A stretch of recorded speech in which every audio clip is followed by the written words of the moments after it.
우리가 예수님에 대해서 잘 알아야 함에도 불구하고 사실 우리가 예수님 아는 데는 한계가 있습니다. 예수님은 너무도 크시고 위대하신 분이십니다. 반면에 우리는 작고 연약한 존재입니다. 그럼에도 우리는 하나님께서 계시 주신 말씀을 통해서 예수님을 더욱더 알아가야 합니다. 예수님께서 어떤 분이신지, 예수님께서 어떤 사랑과 은혜를 우리에게 주셨는지, 또 예수님께서 우리를 위해서 어떤 일을 하셨는지 알아야 합니다. 부모님은 우리와 가장 가까운 존재 관계입니다. 사실 우리는 부모님의 마음을 다 헤아리지 못합니다. 그럼에도 우리는 부모님이 어떤 분이신지, 우리에게 어떤 사랑을 베푸셨는지, 무엇을 위해 사셨는지 체험적으로 알고 있습니다. 이처럼 우리는 예수님과 교제하면서 예수님을 알아가야 합니다. 특별히 예수님께서 왜 이 땅에 오셨고 우리에게 무엇을 주시고 어디로 인도하려고 하시는지 이해합니다. 예수님께서는 우리를 구원하기 위해서 이 땅에 오셨습니다. 우리에게 영생을 주시기 원하십니다. 그리고 우리를 천국으로 인도하시려고 오셨습니다. 우리가 살고 있는 이 세상이 전부가 아닙니다. 애벌레가 번데기가 되고 고치를 뚫고 나가면 나비가 되듯이 우리를 새로운 세상으로 인도하시려고 오셨습니다.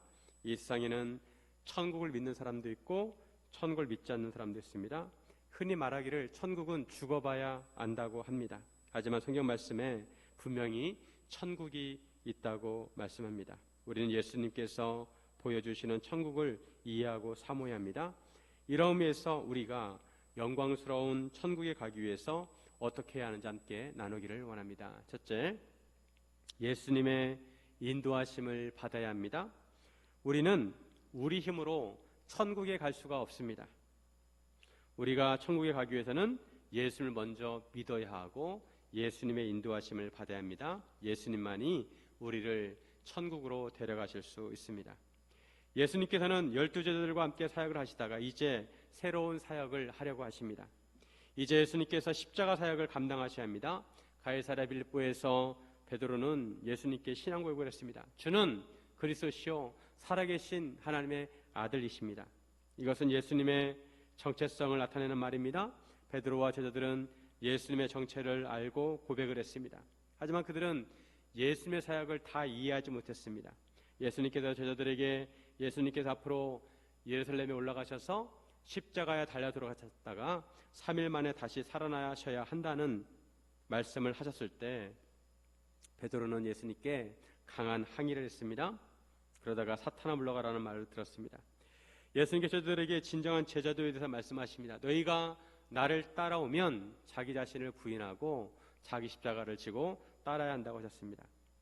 그로부터 6일이 지났습니다. 6일 후에 예수님께서 베드로와 야고보와 그의 형제 요한을 데리시고 따로 높은 산에 올라가셨습니다. 베드로와 야고보 또 요한과 안드레는 예수님께서 처음에 제자들을 부르실 때 처음에 부름받은 제자들입니다. 예수님께서 특히 이 세 사람만 따로 데리고 사역을 하실 때가 있었습니다. 야이로의 딸이 죽은 그 딸을 살리실 때도 이 셋만 데리고 들어가셨고 겟세마네 동산에서도 기도하실 때 이 셋만 데리고 가셨습니다. 오늘 본문에 나오는 높은 산은 주로 이스라엘 맨 북쪽에 있는 헬몬산을 의미합니다. 헬몬산은 높이가 2,800m입니다. 우리나라 백두산과 높이가 비슷합니다. 높은 산이어서 산 정상에 흰 눈이 쌓여 있습니다. 그리고 봄이 되면 그 눈이 녹아서 갈릴리 호수와 요단강으로 흘러갑니다. 어떤 사람들은 오늘 본문의 높은 산이 갈릴리 호수에서 가까운 다볼산으로 보기도 합니다. 다볼산은 높이가 그렇게 높지 않은 산입니다. 로마 제국이 313년에 주후 313년에 기독교를 국교로 삼았습니다. 이때 로마 황제가 콘스탄틴이었습니다. 이 콘스탄틴 어머니가 아주 신앙이 좋았는데 이름이 헬레나입니다. 이 헬레나가 예수님의 행적지마다 기념교회를 세웠습니다. 그런데 이 기념교회를 세울 때 지금도 성지순례를 가면 기념교회들이 있는데 그 위치가 정확히 고증에 의해서 정한 것이 아니라 추정에 의해서 정한 것입니다. 여기쯤 있을 것이다 하고 추정하는 것입니다. 그래서 헬레나가 다볼산 꼭대기에도 변화산 교회를 지었습니다. 하지만 오늘 본문의 높은 산은 대부분 헬몬산으로 보고 있습니다. 예수님과 세 제자가 높은 산에 올라갔을 때 예수님께서 제자들 앞에서 갑자기 변형되셨습니다. 그 얼굴이 해같이 빛나고 옷이 빛과 같이 희어졌습니다. 예수님께서 영광스러운 모습으로 변하셨습니다. 제자들은 이런 모습을 처음 보았습니다.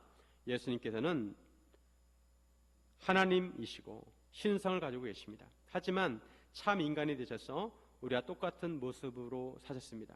그래서 이러한 영광스러운 모습을 그동안 나타내지 않으셨습니다. 빌립보서 2장 6절과 7절에 보면 그는 근본 하나님의 본체시나 하나님과 동등됨을 취할 것으로 여기지 아니하시고 오히려 자기를 비워 종의 형체를 가지사 사람들과 같이 되셨고, 예수님께서는 근본 하나님의 본체이십니다. 본래 하나님이십니다. 하지만 자기를 비워 종의 형체를 가지셔서 사람들과 똑같이 되셨습니다. 그래서 예수님께서 지금까지 하나님이심에도 불구하고 영광스러운 모습을 나타내지 않으신 것입니다. 하지만 예수님께서는 예수님을 그리스도이시고 하나님의 아들이라고 고백한 제자들에게 예수님의 신성을 나타내셨습니다. 예수님의 영광스러운 모습을 보여주셨습니다. 예수님께서 참 하나님이시라는 것을 보이신 것입니다. 그때 예수님께서 모세와 엘리야와 대화를 나누셨습니다. 오늘 본문에는 무슨 대화를 나누셨는지 구체적으로 나와 있지 않지만 누가복음에 보면 별세에 대해서 말씀하셨다고 나옵니다. 즉 예수님께서 세상을 떠나시는 것에 대해서 함께 말씀을 나누셨습니다. 예수님께서는 이제 곧 십자가를 지시고 부활 승천하셔야 합니다. 모세는 구약을 대표하는 인물이고 모세는 시내산에서 하나님으로부터 율법을 받았습니다. 그리고 이런 말씀을 하였습니다. 신명기 18장 15절에 보시면 내 하나님 여호와께서 너희 가운데 내 형제 중에서 너를 위하여 나와 같은 선지자 하나를 일으키시리니 너희는 그의 말을 들을지니라. 모세가 하는 말이 나와 같은 선지자를 하나님께서 세우신다는 것입니다. 그러면 너희는 그의 말을 들으라고 하였습니다. 엘리야는 선지자를 대표합니다. 엘리야는 죽음을 겪지 않고 하나님께서 불말과 불수레로 데려가셨습니다. 예수님께서 모세와 엘리야를 만나신 것은 예수님께서 구약에서 모세가 전한 율법과 엘리야를 비롯한 선지자들이 전한 예언들을 성취하셨다는 것입니다. 그리고 예수님의 위상이 모세와 엘리야보다 높다는 것을 보여주신 것입니다. 모세는 하나님을 만나 뵙고 나서 그의 얼굴에서 빛이 났습니다. 백성들이 그 빛을 보고 두려워하자 모세는 그 얼굴을 수건으로 가렸습니다. 하지만 예수님의 광채는 모세처럼 반사된 빛이 아닙니다. 예수님 자체가 영광스러운 분이시기에 예수님에게서 빛이 났습니다. 예수님께서는 모세와 엘리야와 만나셔서 예수님의 사역에 대해서 말씀하셨습니다. 모세와 엘리야가 태양의 빛을 받아서 빛을 발하는 달이라면 예수님은 태양이라고 할 수가 있습니다. 이제 예수님께서 십자가를 지셔야 합니다. 이처럼 변화하신 예수님을 보고 나서 베드로는 이런 말을 하였습니다. 4절에 같이 한번 있습니다. 4절 베드로가 예수께 여쭈어 이르되 주여 우리가 여기 있는 것이 좋사오니 만일 주께서 원하시면 내가 여기서 초막셋을 짓되 하나는 주님을 위하여 하나는 모세를 위하여 하나는 엘리야를 위하여 하리이다. 만약 제가 베드로처럼 예수님께서 변화하시는 그 현장에 있었다면, 변화산에 있었다면 저도 베드로처럼 말했을지 모르겠습니다. 베드로는 왜 초막셋을 짓겠다고 했을까요? 다른 복음서에 보면 베드로는 자기가 무슨 말을 하는지도 모르고 말했다고 합니다. 제정신이 아니었다는 것입니다. 베드로는 영광스러운 천국을 잠깐 경험하고 그곳이 너무 황홀하고 좋아서 그곳에 머물고 싶었습니다. 그곳을 떠나기 싫어했습니다. 우리가 예수님을 믿고 예수님의 통치를 받으면 넓은 의미에서 우리는 하나님 나라에 사는 것입니다. 하지만 예수님께서 재림하실 때 우리는 완전 완성된 하나님 나라에 살게 될 것입니다. 우리가 살고 있는 이 땅과 이 하늘과 이 땅은 다 사라지고 하나님께서 새 하늘과 새 땅을 지으셔서 우리는 그곳에서 살게 될 것입니다. 우리는 완전한 천국을 지금 경험하지 못했습니다. 하나님께서 임재하시는 영광스러운 천국을 경험하지 못했습니다. 그래서 천국이 얼마나 좋은지 우리는 아직 모릅니다. 가끔 휴양지를 가거나 경치가 멋진 곳을 가면 그곳에 머물고 싶습니다.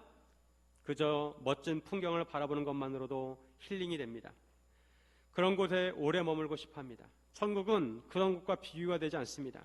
베드로는 천국의 영광을 경험했습니다. 그래서 그곳에 오래 머물고 싶어 했습니다. 하지만 이런 베드로의 말은 어린아이와 같은 말입니다. 베드로는 여전히 예수님의 사역을 이해하지 못했습니다. 예수님께서는 별세에 대해서 말씀하셨습니다. 이제 곧 십자가를 지셔야 합니다. 예수님께서 우리에게 천국을 기업으로 주시기 위해서 고난의 길을 걸으셔야 합니다. 고난이 없는 영광은 없습니다. 십자가를 져야 천국의 영광에 이를 수 있습니다. 예수님께서는 십자가의 길, 고난의 길을 제자들과 함께 가시면서 제자들이 낭망하지 않기를 바라셨습니다. 그래서 고난의 길 끝에는 천국의 영광이 있다는 것을 보여주고 싶으셨습니다. 이런 면에서 우리는 예수님과 좀 더 깊이 교제해야 합니다. 예수님과 함께 누릴 천국의 영광을 사모해야 합니다. 우리가 천국의 영광을 맛보려면 예수님을 꼭 붙들고 예수님만 따라가야 합니다. 우리는 조금만 낯선 환경을 만나면 당황하기 일쑤입니다.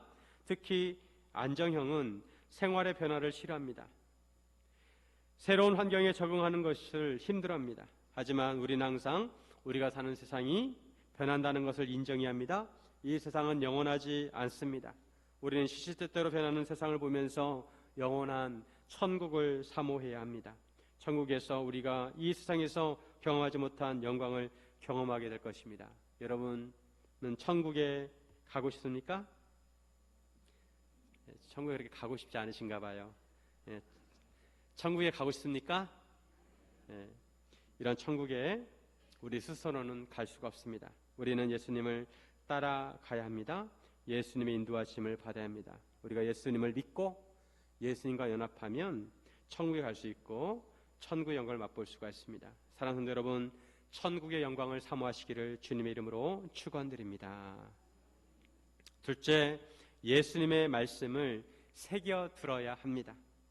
우리가 천국에 이르기 위해서 예수님의 인도하심을 받으려면 예수의 말씀을 주의 깊게 들어야 합니다. 소풍을 간 아이가 선생님의 말씀을 안 듣고 주변을 두리번거리다가 길을 잃어버릴 수 있습니다. 몇 시에 어디에서 모이라고 하면 그것을 잘 기억했다가 정해진 시간에 정해진 장소로 가야 합니다. 우리가 예수님의 말씀을 잘 들어야 예수님을 따라갈 수 있고 천국에 이를 수가 있습니다. 베드로가 말하고 있을 때 호련히 빛난 구름이 그들을 덮었습니다. 그리고 하나님의 음성이 들립니다.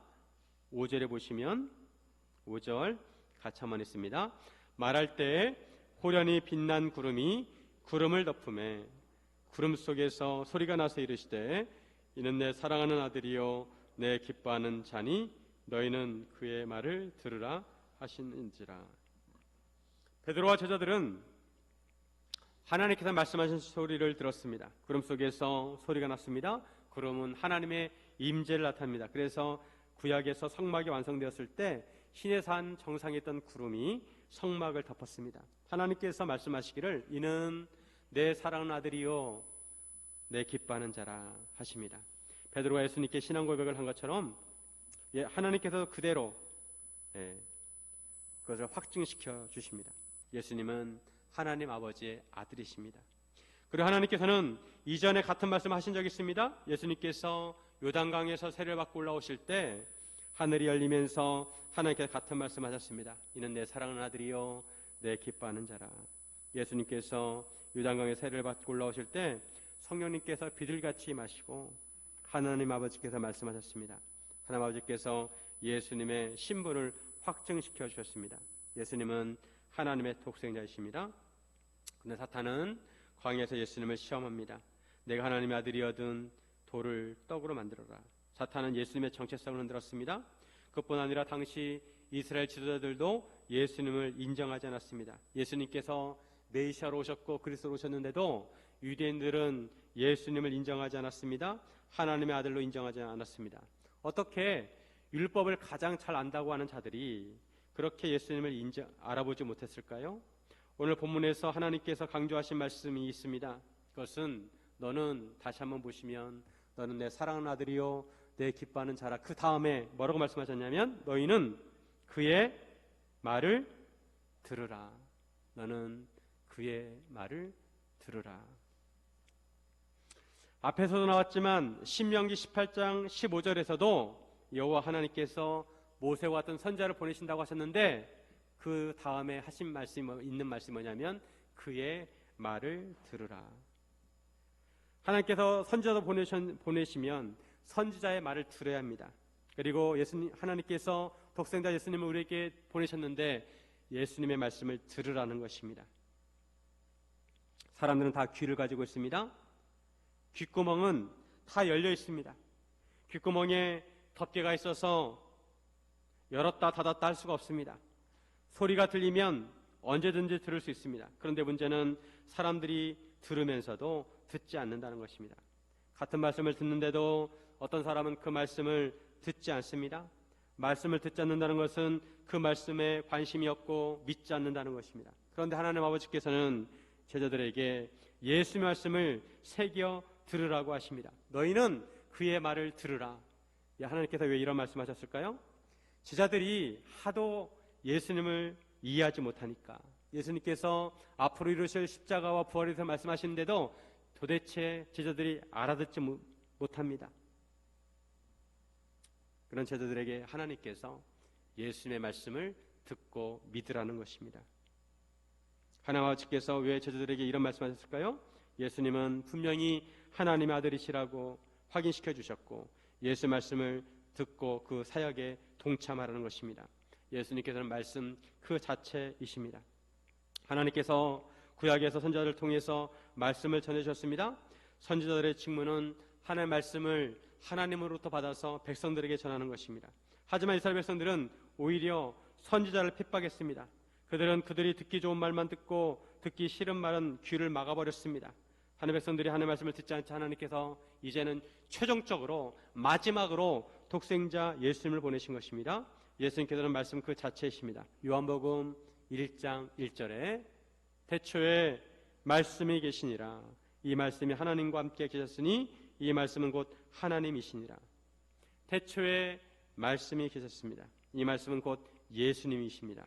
헬라어로 로고스라고 합니다. 이 말씀이 하나님과 함께 계셨고 이 말씀이 곧 하나님이십니다. 즉 예수님께서는 성부 하나님과 태초부터 계셨고 예수님 또한 하나님이십니다. 그런데 본체 하나님이신 예수님께서 우리를 구원하시기 위해서 인간이 되셨습니다. 성육신하셨습니다. 요한복음 1장 14절에 말씀이 육신이 되어 우리 가운데 거하심에 우리가 그의 영광을 보니 아버지의 독생자의 영광이요 은혜와 진리가 충만하더라. 율법은 모세를 통해서 주어진 것이라면 은혜와 진리는 예수님을 통해서 온 것이라고 말씀합니다. 예수님께서 곧 말씀이시고 진리이십니다. 하나님께서 이런 예수님을 최종적으로 보내주셨습니다.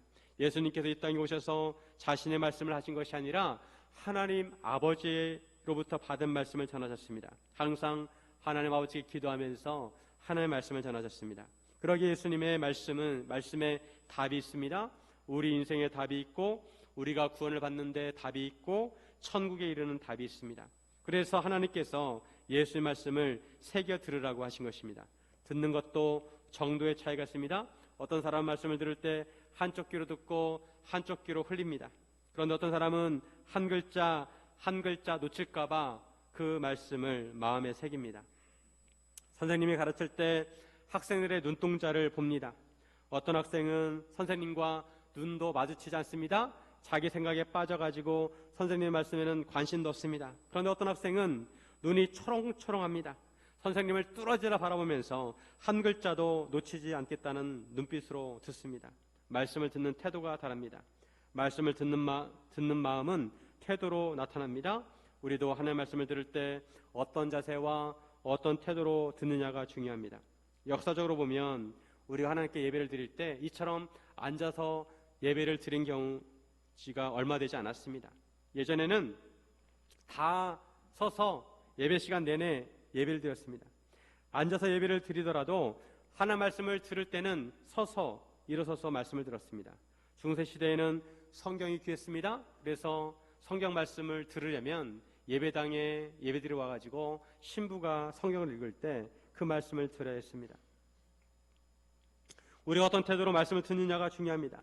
느헤미야 시대에 학사 에스라가 수문학 광장에 있는 이스라엘 백성들에게 율법책을 읽어주려고 율법책을 폈습니다. 그 당시에는 이런 책으로 묶으면 아니라 두루마리로 되어 있으니까 두루마리 성경을 쫙 펼치니까 그 순간 백성들이 땅에 앉아있다가 다 일어났습니다. 하나님의 말씀을 감히 앉아서 들을 수 없다는 것입니다. 오늘날에도 어떤 교회에서는 성경 통독을 할 때는 일어서서 합니다. 하나님의 말씀을 그만큼 높이 여긴다는 것입니다. 중요한 것은 우리 자신입니다. 우리는 성경 말씀을 어떻게 듣고 있는가? 우리는 예수의 말씀을 어느 정도로 중요하게 생각하는가? 우리는 예수의 말씀을 중요하게 생각해야 합니다. 말씀 한자 한자를 마음에 새게 합니다. 비록 자리에 앉아서 말씀을 들어도 마음으로는 서서 하는 말씀을 받아야 합니다. 시편에 보면 말씀이 꿀보다 달다고 합니다. 시편 119편 103절에 주의 말씀의 맛이 내게 어찌 그리 단지요 내 입에 꿀보다 더 다니이다. 주의 말씀의 맛이 꿀보다 달다고 말씀합니다. 꿀이 얼마나 답니까? 그런데 주의 말씀은 이런 꿀보다 더 달다고 합니다. 성경 말씀을 읽을 때 여러분은 이런 경험을 해본 적 있습니까? 말씀을 듣는 것이 하도 좋아가지고 말씀을 좀 더 들었으면 좋겠다, 좀만 더 읽었으면 좋겠다, 시간 가는 줄도 모르고 하는 말씀을 듣습니다. 이것은 그 사람의 마음을 나타냅니다. 하나님의 말씀에 대한 갈급함이 있기에 하나님의 말씀에 달게 느껴집니다. 시장기가 밥맛이라고 배가 무지 고프면 밥이 꿀맛입니다. 반찬에 상관없이 밥맛이 꿀맛입니다. 마찬가지로 우리가 하나님의 말씀에 갈급하면 하나님의 말씀이 달게 느껴집니다. 그런데 문제는 익숙함입니다. 사람은 익숙한 것을 귀하게 여기지 않습니다. 요즘은 성경책이 집집마다 남아돕니다.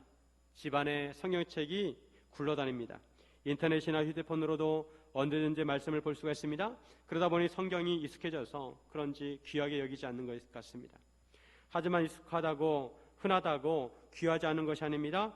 우리 익숙한 것이 복입니다. 그만큼 풍족하다는 것입니다. 손만 뻗으면, 눈만 돌리면 언제든지 말씀을 듣고 읽을 수가 있습니다. 중요한 것은 우리 마음의 자세입니다. 예수 말씀을 존귀하게 여겨야 합니다. 말씀을 읽을 때나 들을 때 마음의 무릎을 꿇어야 합니다. 지금도 북한에서는 성경책을 가지고만 있어도 처벌을 받습니다. 그래서 지하교회 성도들은 극동방송을 몰래 듣다가 가끔 한 구절씩 성경 구절을 읽어주는데 그 성경 구절을 받아 적어가지고 그것을 숨겨놓습니다. 말씀이 너무 귀해서 그들은 말씀에 갈급해하고 있습니다. 베드로와 요한과 야고보가 하나님 아버지로부터 직접 들은 말씀은 예수의 말씀을 들으라는 것입니다. 예수의 말씀을 설렁설렁 듣지 말고 한 말씀 한 말씀 새겨 듣고 믿으라는 것입니다. 베드로는 후에 변화산 체험을 회상하면서 이렇게 기록을 하였습니다. 베드로후서 1장 16절과 17절에 보시면 우리 주 예수 그리스도의 능력과 강림하심을 너희에게 알게 한 것이 교무히 만든 이야기를 따른 것이 아니요 우리는 그의 크신 위엄을 친히 본 자라. 지극히 큰 영광 중에서 이러한 소리가 그에게 나기를 이는 내 사랑하는 아들이요 내 기뻐하는 자라 하실 때에 그가 하나님 아버지께 존귀와 영광을 받으셨느니라.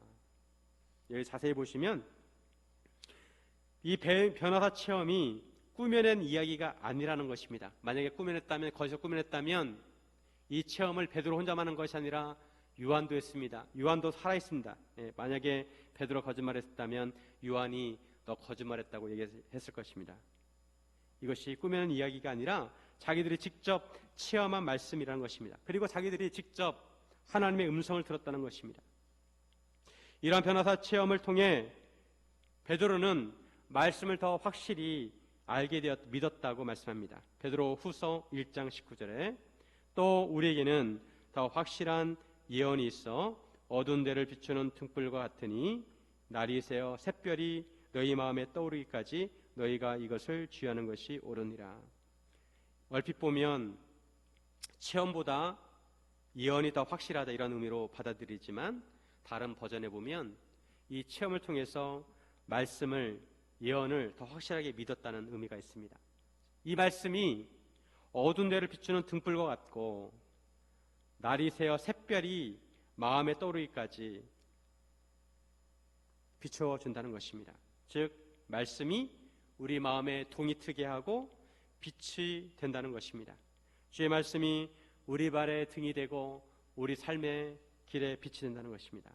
말씀이 우리 가야 할 길을 비추어 준다는 것입니다. 사랑하는 성도 여러분, 주님의 말씀을 새겨 들으시기를 주님의 이름으로 축원드립니다. 셋째, 우리의 생각을 예수님의 생각에 맞추어야 합니다. 생각을 바꾸면 세상이 다르게 보입니다. 생각을 바꾸면 마음 자세도 달라지고 인생을 바라보는 시각도 달라지고 삶을 살아가는 자세도 달라집니다. 우리는 예수님처럼 생각해야 합니다. 예수님의 생각이 내 생각이 되어야 합니다.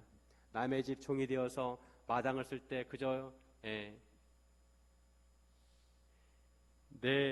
그냥 내게 주어진 일만 하고 있구나 생각하면 그 일이 힘들 수 있습니다. 하지만 내가 그 땅의 주인이라고 생각하면 빗자루 그 땅을 쓰는 것이 힘들지 않고 즐겁습니다. 생각을 바꿔야 합니다. 생각을 바꾸면 세상이 다르게 보입니다. 제자들은 하나님의 말씀을 듣고 엎드려 심히 두려워했습니다. 시내산에서 이스라엘 백성들도 하나님의 음성을 듣고 심히 두려워했습니다. 얼마나 두려웠는지 그들은 하나님의 음성을 직접 듣는 것을 마다하고 모세에게 중재해달라고 합니다. 직접 듣는 건 두려우니까 모세가 하나님으로부터 직접 말씀을 듣고 그 말씀을 모세가 자기들에게 전해달라고 했습니다. 오늘 본문에서도 하나님의 음성을 들은 제자들은 심히 두려워했습니다. 하나님은 거룩하신 분이시고 인간은 거룩하신 하나님을 대할 때 두려울 수 있습니다. 그때 예수님께서 그들에게 손을 대시면서 말씀하시기를 일어나라 두려워하지 말라라고 하십니다. 우리는 새로운 경험과 새로운 세계를 경험할 때 두려울 수 있습니다. 하지만 예수님이 함께 하시면 우리는 다 괜찮습니다. 제자들이 눈을 들어보자 오직 예수님 외에는 아무도 보이지 않았습니다. 이제 예수님께서도 영광의 빛이 차츰 사라지시고 이전에 그들이 알던 예수님의 모습으로 돌아왔습니다. 예수님과 제자들은 산에서 내려왔습니다. 예수님께서 제자들에게 말씀하시기를 인자가 죽은 자 가운데 살아나기 전에는 본 것을 아무에게도 말하지 말라고 했습니다. 왜냐하면 제자들은 아직 그 의미를 제대로 알지 못하기 때문입니다. 예수님께서 여기서도 인자가 죽은 자 가운데서 살아나야 한다고 말씀하십니다. 예수님께서 십자가 돌아가셨다가 3일 만에 다시 살아나실 때 영광의 모습으로 나타나실 것입니다. 예수님의 십자가와 부활을 통해서 제자는 비로소 예수님께서 어떤 분이신지 예수님의 영광을 이해하게 될 것입니다. 그 전까지는 변화산 체험을 아무에게도 말하지 말라고 하십니다. 그런데 제자들이 한 가지 궁금한 것이 있어서 예수님께 질문했습니다. 제자들은 평소에 서기관들이 한 말을 들었습니다. 즉 메시아가 오시기 전에 엘리야가 먼저 와야 한다는 것입니다. 말라기에 보면 이런 예언이 있습니다. 말라기 4장 5절과 6절에 보라 여호와의 크고 두려운 날이 이르기 전에 내가 선지자 엘리야를 너희에게 보내리니 그가 아버지의 마음을 자녀에게로 돌이키게 하고 자녀들의 마음을 그들의 아버지에게로 돌이키게 하리라. 돌이키지 아니하면 두렵건대 내가 와서 저주로 그 땅을 칠까 하노라 하시니라. 즉 메시아가 오기 전에 엘리야가 먼저 온다는 것입니다. 저들은 예수님에 대해서 이미 고백을 했습니다. 예수님을 메시아라고 고백을 했습니다. 예수님은 이미 메시아로 이 땅에 오셨습니다. 그런데 엘리야는 아직 이 땅에 오지 않았습니다. 다만 변화산에서 예수님은 엘리야를 만났습니다. 그러자 예수님께서 대답하시기를 엘리야가 과연 먼저 와서 모든 일을 회복하리라고 하셨습니다. 말라기에서 예언한 것처럼 엘리야가 와서 아버지의 마음을 자녀에게로 돌이키게 하고 자녀들의 마음을 그들의 아버지에게로 돌이키게 할 것이라고 하였습니다. 엘리야가 하나님과 하나님의 자녀들과의 관계를 회복시키신다는 것입니다. 그러시면서 엘리야가 이미 왔다고 하십니다. 12절에 내가 너희에게 말하노니 엘리야가 이미 왔으되 사람들이 알지 못하고 임으로 대우하였도다. 인자도 이와 같이 그들에게 고난을 받으리라 하시니, 말라기에서 예언한 엘리야가 이미 왔지만 사람들이 알지 못하고 임으로 대우하였다는 것입니다. 그러시면서 인자도 이와 같이 그들에게 고난을 받을 것이라고 하십니다. 이런 예수의 말씀을 듣고 그제서야 제자들은 예수님께서 말씀하신 엘리야가 세례 요한인 것을 깨닫게 되었습니다. 가브리엘 천사는 제사장 사가랴에게 나타나서 그의 아내 엘리사벳이 아들을 낳을 것이고 그 이름을 요한이라고 하라고 하였습니다. 그러면서 요한의 사역에 대해서 이야기를 해주었습니다. 누가복음 1장 17절에 그가 또 엘리야의 심령과 능력으로 주 앞에 먼저 와서 아버지의 마음을 자식에게 거스른 자를 의인의 슬기에 들어오게 하고 돌아오게 하고 주를 위하여 세운 백성을 준비하리라.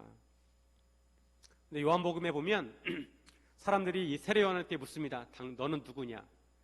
그때 세례 요한이 이렇게 말합니다. 나는 엘리야도 아니고 그리스도도 아니고 선지자도 아니고, 그리고 나는 이사야 선지자의 말씀처럼 광야에서 외치는 자의 소리라고 합니다. 이것을 어떻게 이해할까요? 세례 요한은 자신은 엘리야가 아니고, 그 당시 구약의 사람들은 엘리야가 죽음을 맛보지 않고 불병거를 타고 불새를 타고 올라갔기 때문에 그 엘리야가 다시 올 거라고 생각을 했는데, 세례 요한은 그 엘리야가 아니라고 한 것입니다. 하지만 세례 요한은 자신이 예수님의 길을 예배하는 자의 사명을 가졌다고 이해했습니다. 하지만 가브리엘 천사는 세례 요한이 말라기에서 예언된 엘리야의 심령과 능력으로 아버지와 자녀 관계를 회복할 것이라고 했습니다. 그리고 예수님께서도 세례 요한이 모든 일을 회복할 것이라고 하셨습니다. 중요한 것은 세례 요한이 고난을 받은 것처럼 예수님께서도 고난을 받으셔야 한다는 것입니다. 이런 면에서 세례 요한은 예수님의 길을 예배했습니다. 제자들은 예수님의 말씀을 듣고 나서야 세례 요한이 말라기에서 예언한 엘리야라는 것을 알았습니다. 세례 요한이 엘리야라는 것을 비로소 깨달았습니다. 예수님께서 말씀하시기 전까지는 제자들도 세례 요한이 누구인지 어떤 사명을 이루었는지 정확히 몰랐지만 예수의 말씀을 듣고 비로소 깨닫게 되었습니다.